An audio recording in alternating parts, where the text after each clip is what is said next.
kuha na na. Saka Hinahaluan niya. Tinutunaw yun, parang gano'n. Oh. Hindi naman niya nilalagyan ng molasses.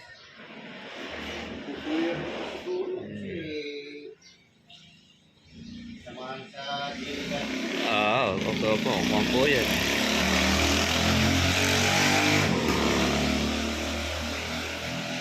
Iba dinidirekta sa ugat yan ano.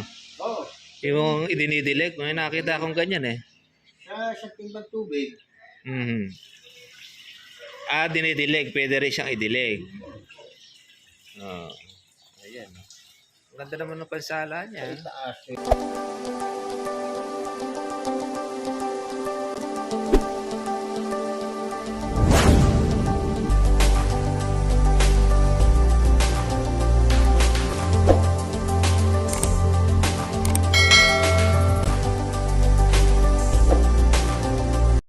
Nasala na yan. Merong ano yan. Meron siyang mantika.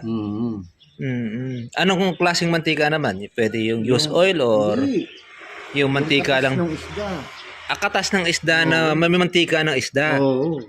Ibig sabihin yung palang isda, may nagmamatika pagka nabulok siya, no? Tingnan mo, sa gilid. Ayan ayan Kaya pala yun na kung Yan pampakapit. ang kakapit sa dahon. Yung sinasabi nila. Yung fish oil. Oo. Galing yan. Yung Kala ko merong oil na ilalagay.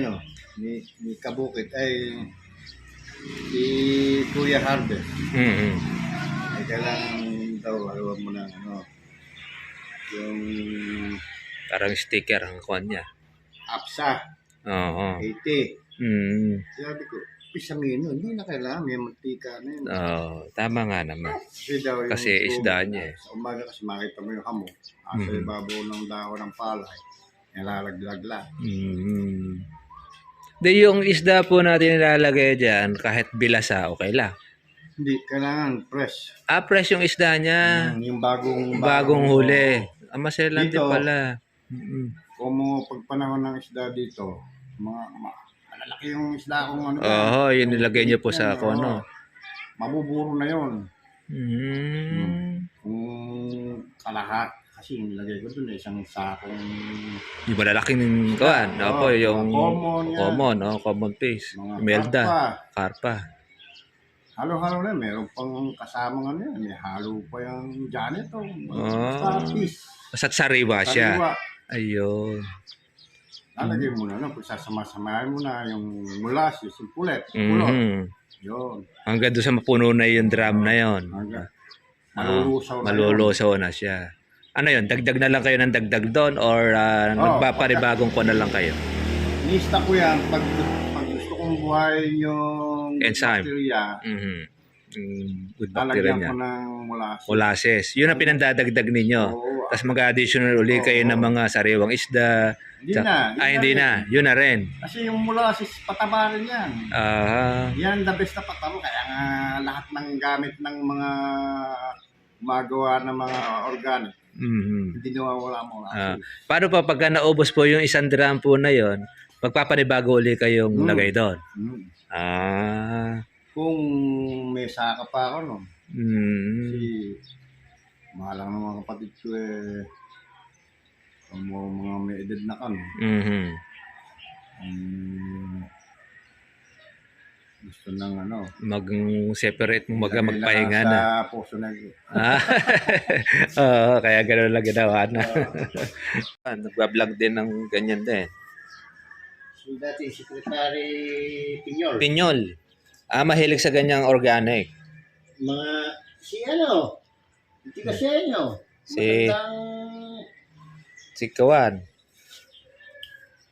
Pangalan no?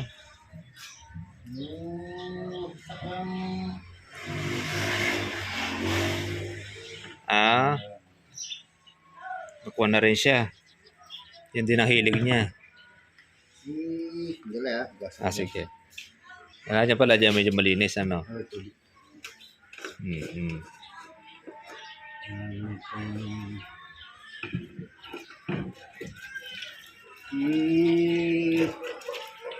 Tiga Santo Domingo yun eh. Organic din ako niya. Kung siya. Mm. 21,0060 ang gamit niya. Ay, yung potas. Oo. Potas ang kuwan nun eh. Saka 14. Hinahaluan niya. Tinutunaw yun, parang gano'n. Oh. Hindi naman niya nilalagyan ng molasses.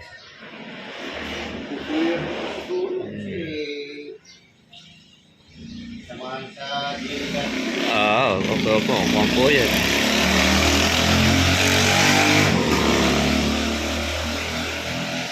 Iba dinidirekta sa ugat yan eh, ano? Oo. Yung idinidilig, may nakita akong ganyan eh. Sa timbang tubig. Mhm. Dinidilig, pwede rin siyang idilig. Ayan. Ang ganda naman ng pansala niya. Sa itaas, yung ba pwede yan. Ayos oh.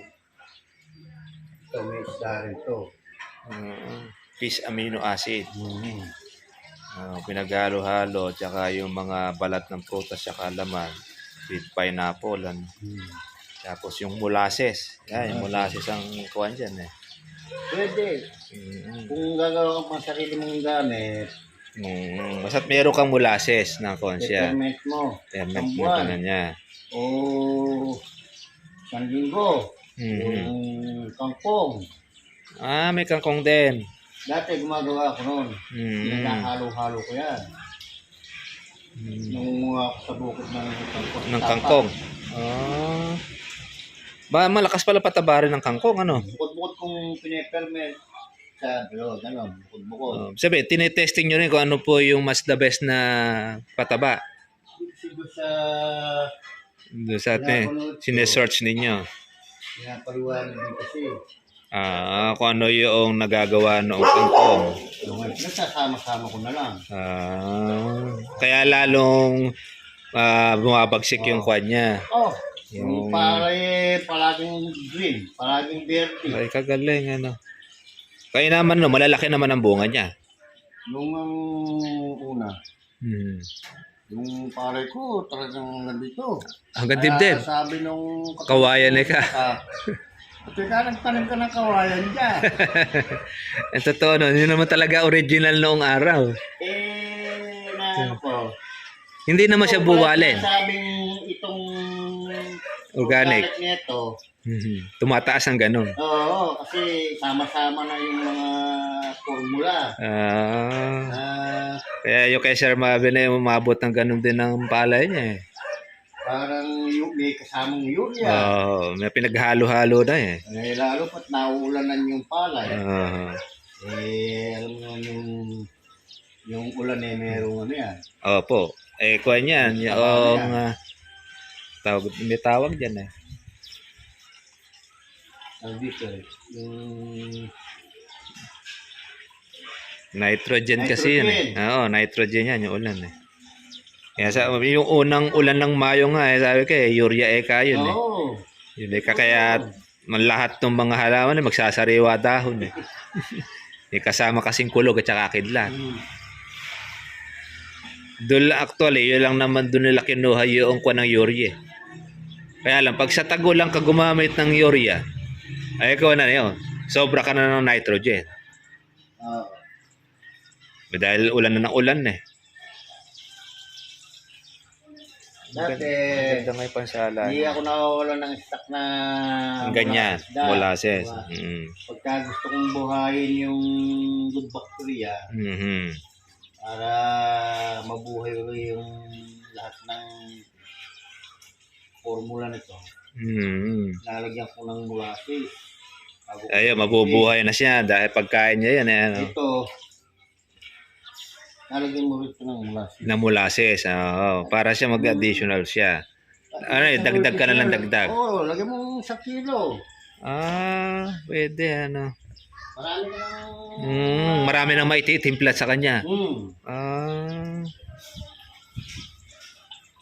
Bukay na yung ano niyan.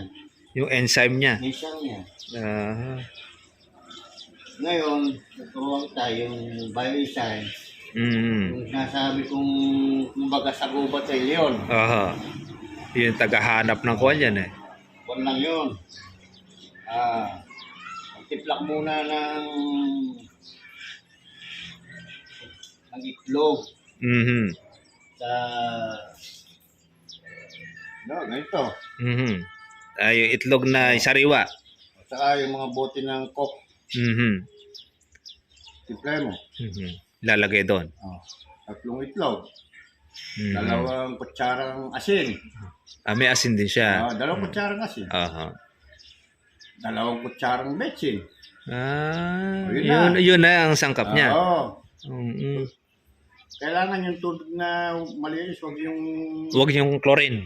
chlorine. Kailangan tubig sa poso. Tubig sa poso. Oo, yan ang mas maganda. Matapos, yung mga bote na yon, bilad mo. Mhm. Sa araw-araw, kakalugin mo yun. Ayun, nakukuha na siya doon. Naalagaan na yung bioenzyme na. Araw yan. Kahit sa araw, pwede yun. Hindi ka mukha nito. Malamig lang ito.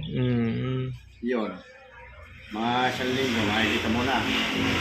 Nag-iba na kulay ng tubig. Umupula na.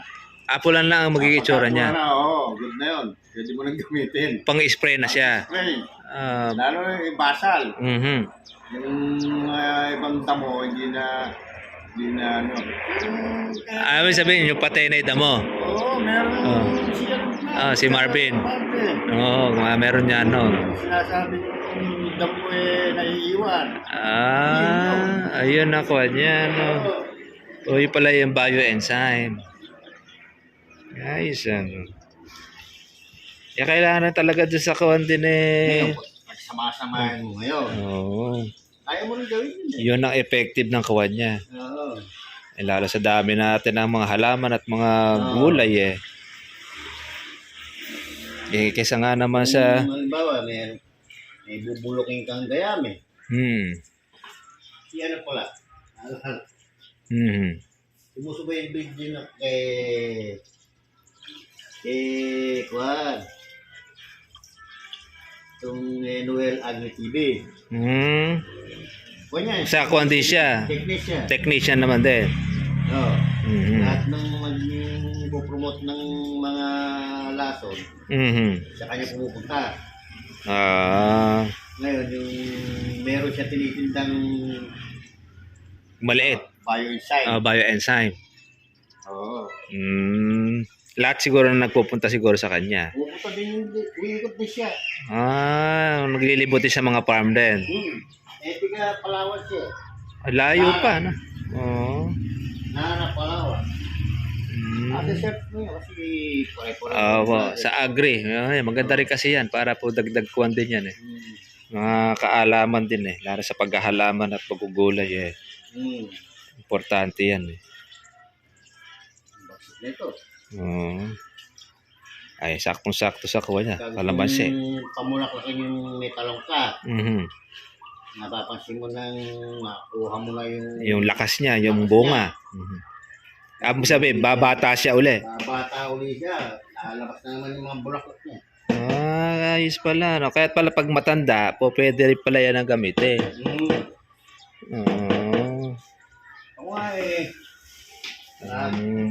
Pang-ultimatum pala yan. May backyard ako dyan na talong. Punong-puno ng bunga. Hindi ko nakako-spray. Ayaw ko na mamatay. Naawa nakakawat. Masyado na matanda. Sobrang matanda.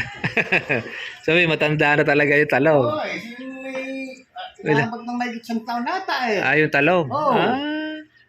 Pagka gusto kong pamulaklakin, i-spray mo siya. Kada 1 linggo. Agugulot siya. Kakapa na naman eh. Dahil na ikang bulaklak. Galing ito na.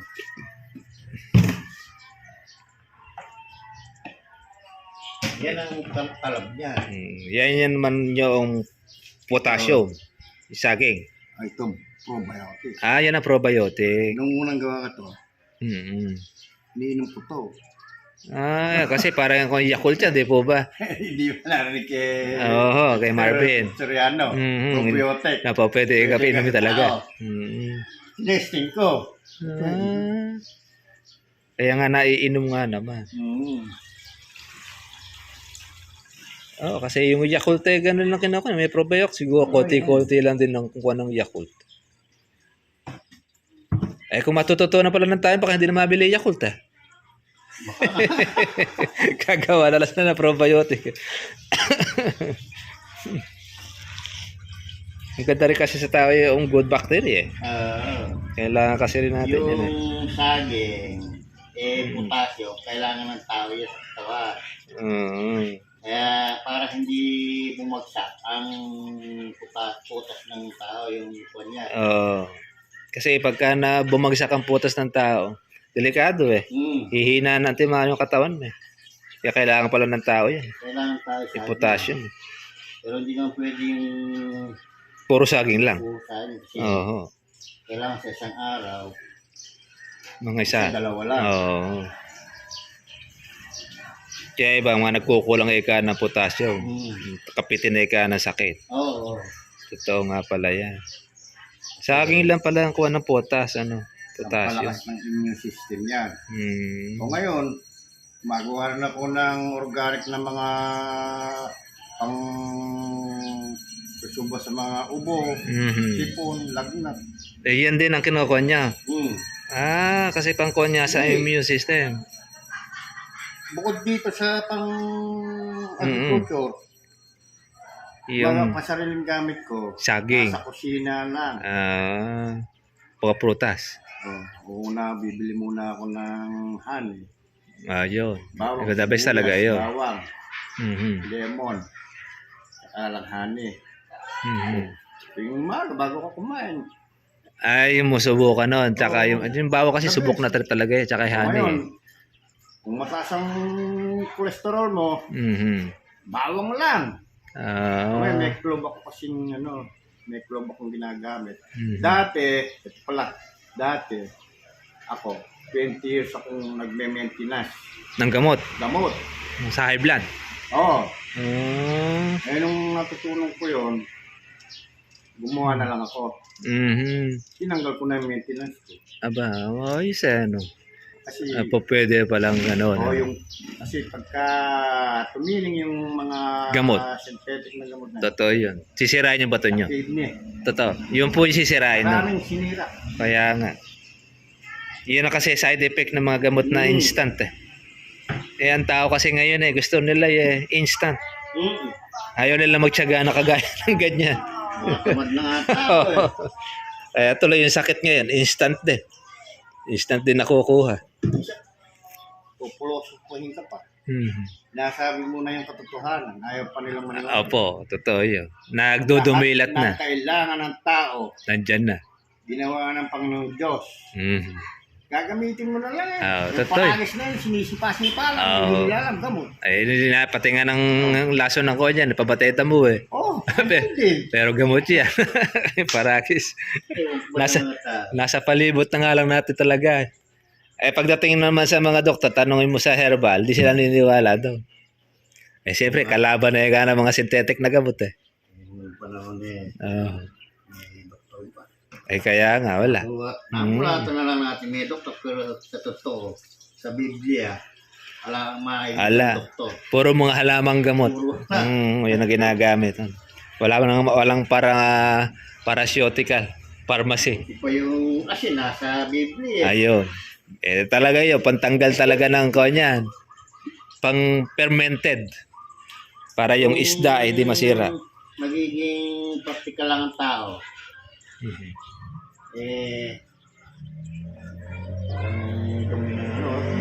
Parang kami ng baboy na pinorgana. Puro saging yan no? Saging dami saging pala. Kasi kaya ganyan ang kulay niya. Yung laman, tsaka balat. Ayan, puro yan. Ano ba yung saging niya? Kailangan ba fresh na saging niya o yung medyo mabubulok na? Yung hindi na nadadenta. Pwede yun. Ayos pala. Salip na ko, hindi masasayang. Lagyan mo nang bumili ka rin ng pulbos na bigas. Tapos ihalo mo na dyan. Lagay mo na doon. Lagyan mo ng tubig. Basta't yung tubig, huwag yung chlorine. Kailangan yung galing sa puso. Galing sa puso. O kaya sa deep well. So yung Pwede. alam mo... Walang chemical. Chemical. Oo. Masisira eh pagka merong sanawasa eh. Kasi chlorine ang kawan niya. Oo. Yan ang pure na organic. Kaya safe. Ayan. Molasses. Kaya lang. Pag nilagyan kong amo to, Baka sumobra naman. di, Bubulas. tatapon lahat yan. Ay, oo nga. Eh, kasi kumukuha yun eh. Bumubula yun eh. Oo. May espiritu na kuha yun eh. Spirit yan. Parang soft drinks yun eh. Oo. Yun nga yung kuha ng... nakagamit din kami rin nun eh. Oo Yung nga. mantika niya. Yung mantikas Oh, dahil. ayan, o. Pagaling parang pinaka-sticker niya. Oo, No? sticker. Kaya pala kasi dahil. Hindi na kailangan lagyan ng sticker. Oo, nabibili pa. Bibili Eh, ka pa. kamahal din sticker. Mga kulang sa libo. O kaya nga. Eh, yan. At least pala. Dahil saka lang isang parang ng... Oo, yan ang katas na. Oo. Yung mga Yan pata ang pala yun. Amazing. Alam na yung mga padahon. Na niya. Ito yung tawag na. Yung Hindi na yun. Kaya mga ganda lang niya. ito. Sige nga. Ayun.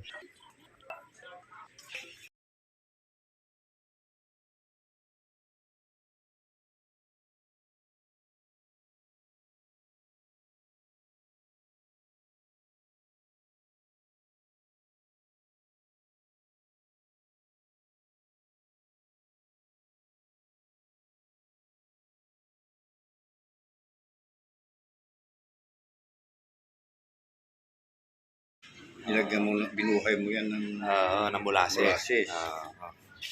Kami ito na molasses. Nakakagawang pa ito. Sige. Ayan na natin ng konti niya. Tama. May spray pagkabuko nung kalamansi ko. Aran pang suporta. Kagandahan kasi niya kahit matanda ang kalamansi, mga bata dyan. Oo. Parang pinakakuha na yan. Ay, yung palang Maximum. nagagawa. Salamat kay Kuya. Yan. Testingin natin. Yes, Kuya. Paano po? Tutuloy na po tayo. Okay. Yes, si Fernando. Mag-iingat ka, kaibigan. Okay. Ayos, ano voice mo si FPJ? Susunod na lang ulit. Yung ating FPJ rito sa Candaba, Pampanga. Ayan, tayo testingin yung kanyang fish oil, fish amino acid para po sa kalamansi. Ayan, kuha pa siya ng itlog ng itik.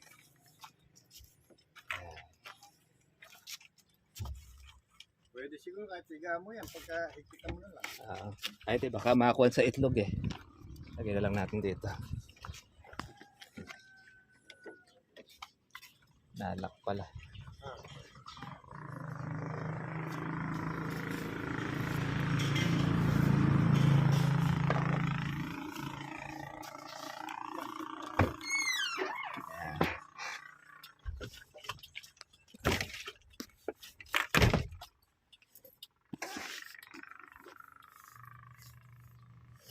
Para po, tuloy na rin po ako, ano? Maraming salamat. Salamat kay FPJ. Ito.